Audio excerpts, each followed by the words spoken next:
ಗೃಹ ಬಳಕೆಯ ಅಡುಗೆ ಅನಿಲ ದುರ್ಬಳಕೆ ವಿರುದ್ಧ ತಹಶೀಲ್ದಾರ್ ದಾಳಿ 15 ಸಿಲಿಂಡರ್ ವಶ. ಮಾನ್ವಿ ಪಟ್ಟಣದಲ್ಲಿ ಗೃಹ ಬಳಕೆಯ ಅಡುಗೆಯ ಅನಿಲ ಸಿಲಿಂಡರ್ಗಳನ್ನು ವಾಣಿಜ್ಯ ಉದ್ದೇಶಗಳಿಗೆ ಅಕ್ರಮವಾಗಿ ಬಳಸ್ತಾ ಇರುವ ಆರೋಪದ ಮೇರೆಗೆ ತಹಶೀಲ್ದಾರ್ ಭೀಮರಾಯ್ ಬಿ ರಾಮಸಮುದ್ರ ಅವರು ಮಂಗಳವಾರ ಬೆಳಗ್ಗೆ ದಿಢೀರ್ ದಾಳಿ ನಡೆಸಿ ಕ್ರಮ ಕೈಗೊಂಡಿದ್ದಾರೆ. ರಾಯಚೂರು ಜಿಲ್ಲೆ ಮಾನ್ವಿ ಪಟ್ಟಣದ ಶ್ರೀನಿಧಿ ಭಾರತ ಗ್ಯಾಸ್ ಏಜೆನ್ಸಿಯ ಅಡುಗೆ ಅನಿಲ ಪೂರೈಕೆ ಗೋಡೌನ್ಗೆ ಭೇಟಿ ನೀಡಿದ ತಹಶೀಲ್ದಾರ್ ಅವರು ಗೃಹ ಬಳಕೆ ಮತ್ತು ವಾಣಿಜ್ಯ ಬಳಕೆಯ ಸಿಲಿಂಡರ್ಗಳ ದಾಸ್ತಾನು ಮತ್ತು ವಿತರಣಾ ದಾಖಲೆಗಳನ್ನು ಪರಿಶೀಲಿಸಿದರು. ಈ ವೇಳೆ ಗೃಹ ಬಳಕೆಯ ಸಿಲಿಂಡರ್ಗಳನ್ನು ನಿಯಮ ಬಾಹಿರವಾಗಿ ಹೋಟೆಲ್ ಹಾಗೂ ಡಾಬಾಗಳಿಗೆ ಪೂರೈಕೆ ಮಾಡ್ತಾ ಇರುವುದು ಬೆಳಕಿಗೆ ಬಂದಿದೆ.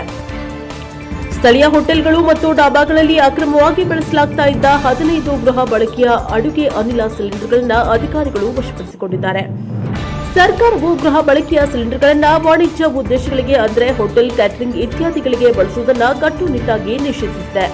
ಈ ನಿಯಮವನ್ನು ಉಲ್ಲಂಘಿಸಿದರೆ ಕಠಿಣ ಕಾನೂನು ಕ್ರಮ ಕೈಗೊಳ್ಳಲಾಗುವುದು ಎಂದು ತಹಶೀಲ್ದಾರ್ ಹೋಟೆಲ್, ಕ್ಯಾಟರಿಂಗ್ ಮಾಲೀಕರಿಗೆ ಎಚ್ಚರಿಕೆ ನೀಡಿದ್ದಾರೆ. ಗ್ಯಾಸ್ ಏಜೆನ್ಸಿಗಳು ತಮ್ಮ ಗ್ರಾಹಕರಿಗೆ ಸರಿಯಾಗಿ ಸಿಲಿಂಡರ್ ವಿತರಿಸುತ್ತವೆಯೋ ಅಥವಾ ಅನಧಿಕೃತ ವ್ಯಕ್ತಿಗಳಿಗೆ ಮಾರಾಟ ಮಾಡ್ತಾ ಇಲ್ಲವೇ ಎಂಬುದನ್ನು ಖಚಿತಪಡಿಸಿಕೊಳ್ಳಲು ಈ ದಾಳಿ ನಡೆಸಲಾಗಿದೆ. ಈ ಕಾರ್ಯಾಚರಣೆಯು ಪಟ್ಟಣದಲ್ಲಿ ಅಕ್ರಮ ಅಡುಗೆ ಅನಿಲ ಬಳಕೆಯ ವಿರುದ್ಧದ ಕಠಿಣ ನಿಲುವನ್ನು ಎತ್ತಿ ತೋರಿಸಿದೆ.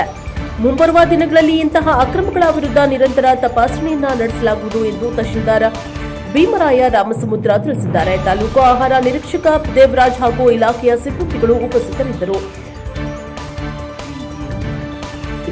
Bureau report MD Ghouse NKS TV 4 Manvi.